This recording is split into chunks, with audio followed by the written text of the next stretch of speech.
Um Invasor Estúdio apresenta Prece à Estrada Vento, parte 1.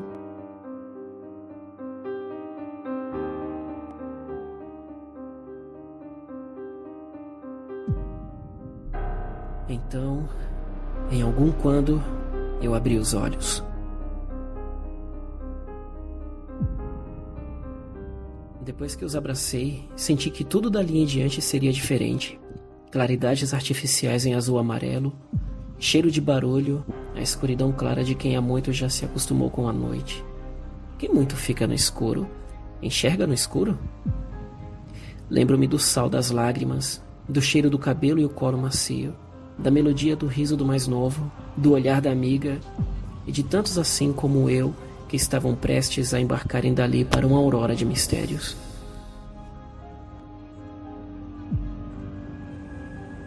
Ouvi áreas que escorriam como cachoeiras, e não era uma viagem com sabor de som, mas sim rumo ao desconhecido, uma aventura de um menino homem cuja euforia vencia o medo, e ao mesmo tempo, lá dentro vencia o pavor do sozinho que lá encolhido no canto da sala sussurrava.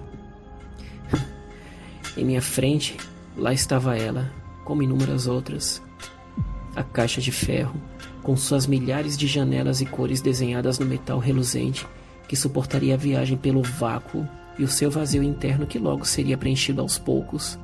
Ela que levaria histórias de um lado a outro do mundo e que mais tarde se vestiriam de crônicas contadas pelos ventos.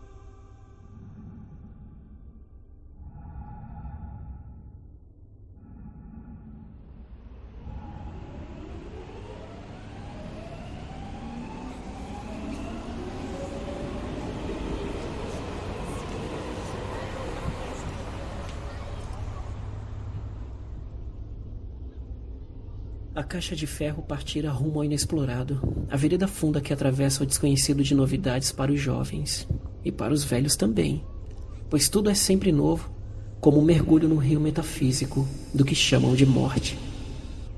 Em minhas lembranças do futuro, recordo-me que eu partira para o desconhecido, viajando mundos e vozes, lágrimas e sorrisos, noites de sol e dias de lua, vividas em cavernas à beira da estrada vento, que mesmo que as pinte em tela, difícil será a compreensão.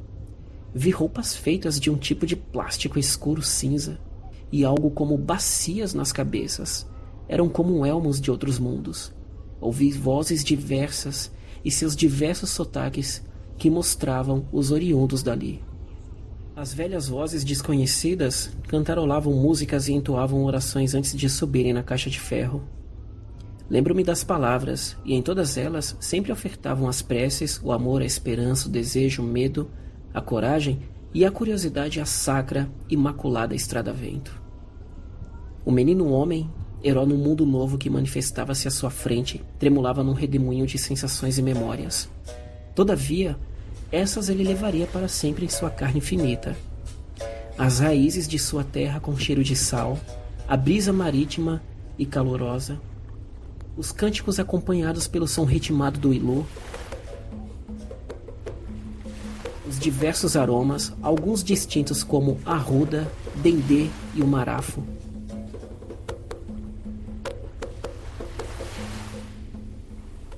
E tudo isso seria ele homem, sem mais ser menino, com saudades do que um dia foi e com vontade de proteger o que um dia foi.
Quando então, ecoando no ar, vieram as últimas palavras da força útero, e nela havia gosto de tempo, e com lâminas no coração ela disse: Meu menino, não tenha medo.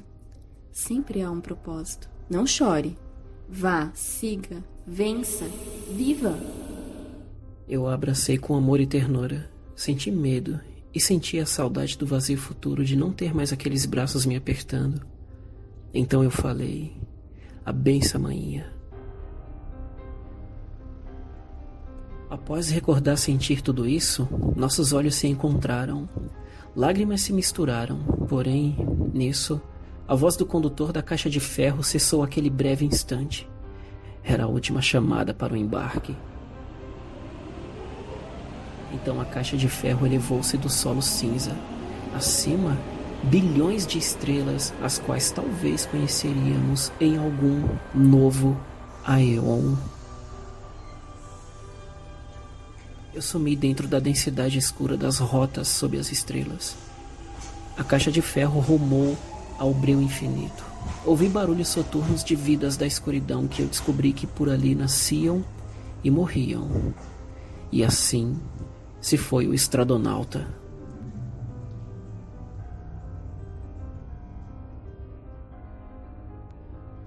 Ali estava eu, mergulhando no desconhecido, e antes de sumir na ameaçadora escuridão, olhei pela janela da caixa de ferro e vi aquelas figuras amorosas lá atrás, que já se perdiam na vastidão da noite e que ficaram presas naquele orbe.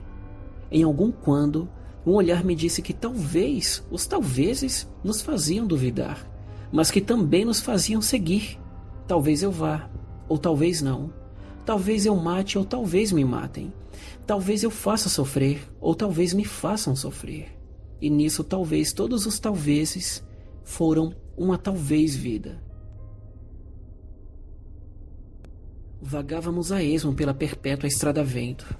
Acima muito céu sem ninguém. Era muito céu para homens em overdose egóica aqui embaixo. Quando curioso, como toda criança, eu vi do lado de fora as luzes dos que viam doutra direção, e logo atrás as luzes dos que iam na mesma direção. Em certo momento notei florestas densas, onde o verde não era totalmente visto, pois a noite ainda era presente, a mesma que roubara o lugar da tarde e que mais cedo agonizou, mas que voltaria em breve. Num tempo depois, lembro que vi uma nau estelar destroçada, reduzida a uma carcaça metálica retorcida, banhada em vermelho. E toda a vida que havia nela eram apenas pedaços de carne, ossos, patas, cabeças, penas, gaiolas e o vermelho sangue que encharcava a rota que escorria, invisível dentro da penumbra. Após presenciar aquilo, o temor me devorou novamente. Temia que o mesmo acontecesse com a caixa de ferro que eu estava. Temia que acontecesse comigo. Depois que guardei aquela cena na memória da minha mente, foi quando vieram as vozes amigáveis. Primeira vez é... Sim, respondi meio sem jeito, amedrontado até. Fica tranquilo, aqui todo mundo é irmão, a gente veio do mesmo lugar, disse o novo amigo. Ah, tá bom, eu respondi, esboçando um leve e tímido sorriso. Tá indo pra onde? Perguntou o novo amigo. Sul. Minha voz tremulava quando eu respondia. A maioria de nós está indo para lá também, disse o novo amigo e olhou para trás. Nisso eu segui seu olhar e ele emendou.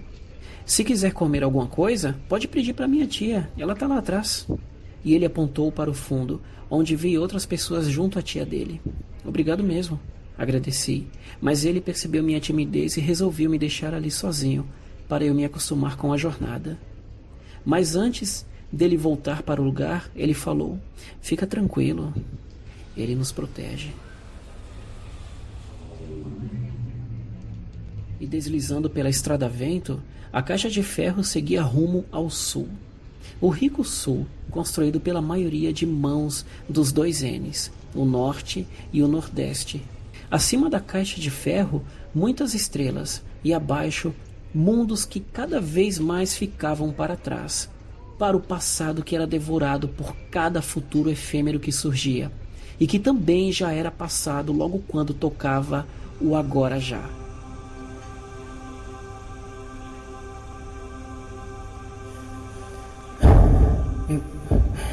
cochilei?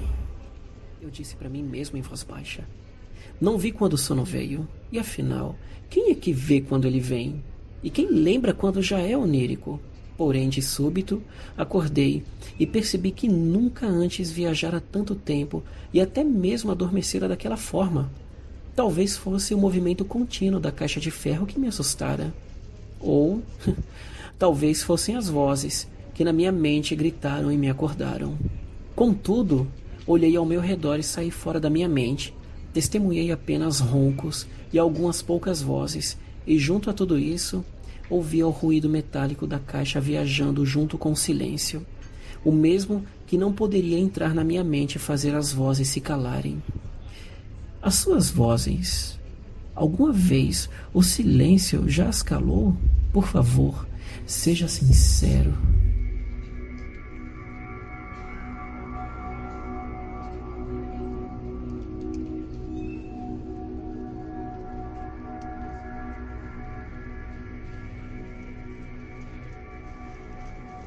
Talvez eons, talvez 1 minuto, ou 2, 3, 5, 8. Sequência Fibonacci. Seria isso um vislumbre cósmico do espaço-tempo? Do próprio universo? Infinito? Seja lá como for, um dia lá na frente eu acordei e vi um rio morto, que imaginei de outra forma. Os antigos me falaram que o rio gerou muita vida em toda parte, mas a metrópolis impiedosa o matou. Agora eu vagava próximo a esse rio, fitando sua margem e os que lhe habitavam. Mais tarde, quase na vida adulta, dei por mim que era uma mistura de cidadãos com nômades, eu acho. Algumas vozes, que no futuro já ouvi, o chamavam de... Ora, eu não me lembro bem. Contudo, a voz sem fala na minha mente sussurrou que eram apenas humanos, apelidados de nômades urbanos, e esses, por sua vez, eram esquecidos pelos muitos, e esses muitos são os que vivem nos lindos e limpos quadrado-prisão, e os por trás dos muros de Éden também, onde a vida era colorida, plena e bela, pouca morte e abundância de comida, demasiados bons demais para os nômades.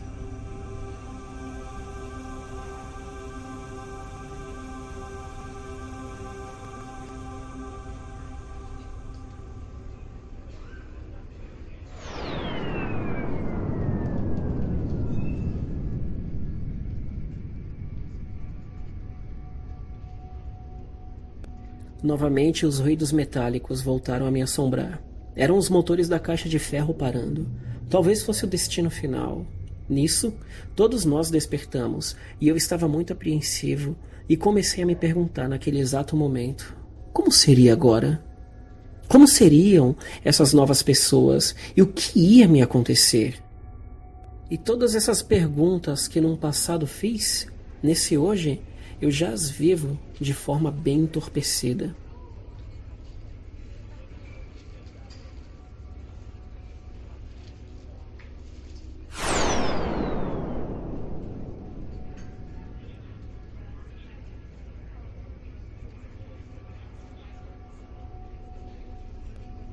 Ei, vocês! Saiam pela direita! Suas bagagens estão lá no fundo! Um grito irrompeu o silêncio. Era uma voz chata, velha e cansada, meio rouca até. Talvez pelo fato de que aquele motorista vivia um looping temporal de sua vida dia após dia. Volante, buzinas, carros, pessoas. Volante, buzina, carros, pessoas. Volante, buzina, carros, pessoas. Insônia. Levantei meio assustado do meu banco, encarei o motorista, encarei aquela face marcada pelo tempo, com diversas rugas e estresse acumulado. Os olhos estavam vermelhos, era sono. E ao sair da caixa de ferro, ainda com medo, senti o odor marcante da metrópolis impiedosa, também chamada de Sampa, que preenchia meus pulmões. Algo sussurrava em mim, dizendo que eu não seria nunca mais o mesmo. E aí, nessa lacuna de devaneios, o novo amigo veio até mim. Ele sorria até, eu me lembro muito bem. Ô Pivete, ei, se cuida, viu? ele disse passando por mim, e emendou. A gente talvez não se veja mais, velho, mas relaxa, é sempre assim. Viagem é sempre assim mesmo. Todo mundo se conhece durante esses 2 dias e meio e é como se fosse uma família. Mas ó, foi bem massa te conhecer, tá? Mas chegou o fim. Nisso eu o encarei e anuí a cabeça gentilmente, sentindo a ternura de uma amizade iniciada nas longas noites sob as estrelas.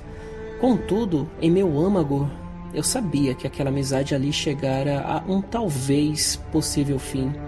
E o novo amigo, junto com os seus, se foram, sumiram na multidão colorida. Eu nunca mais os vi, eu acho. Talvez a gente tenha se esbarrado em algum momento andando pelo centro de Sampa, ou de repente a gente estava na mesma quadra procurando emprego. Alguma coisa pode ter acontecido assim.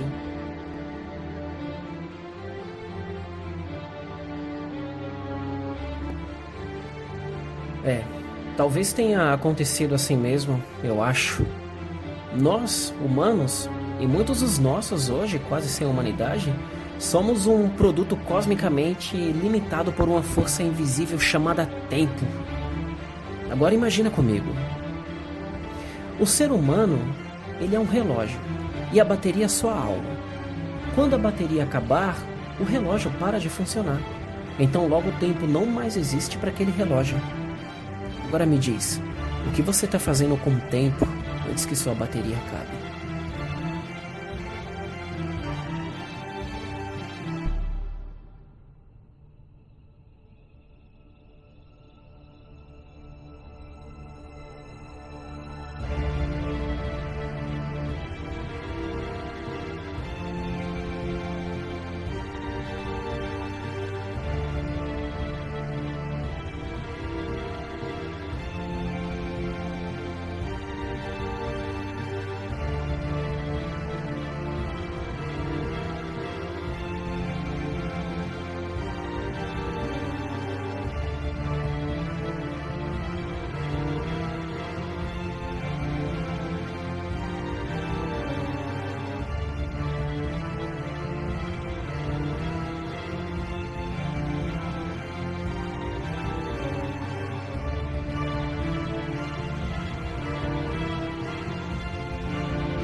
Prece Estrada Vento é um audiodrama escrito e narrado por Robespierre.